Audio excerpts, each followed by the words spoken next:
オフィスに向かってます。車で来ました。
Booster, correct?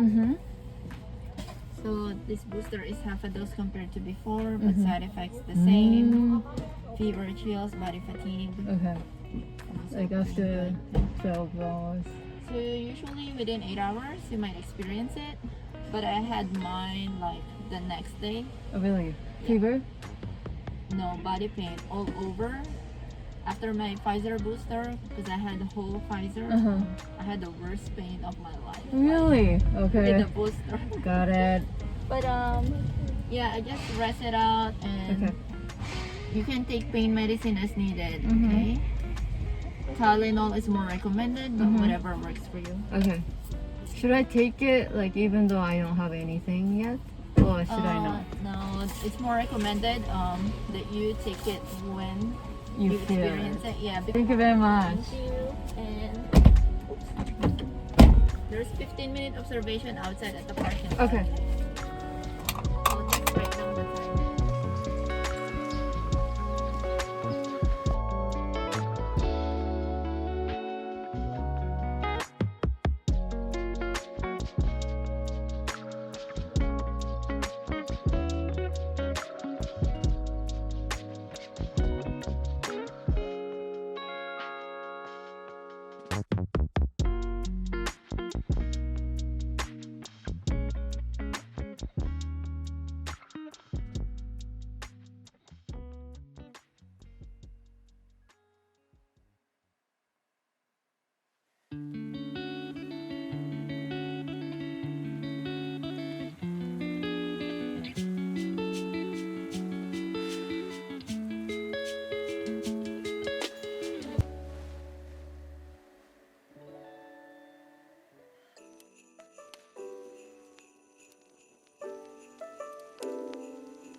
そうなバレエ見たことない。お家でだよ。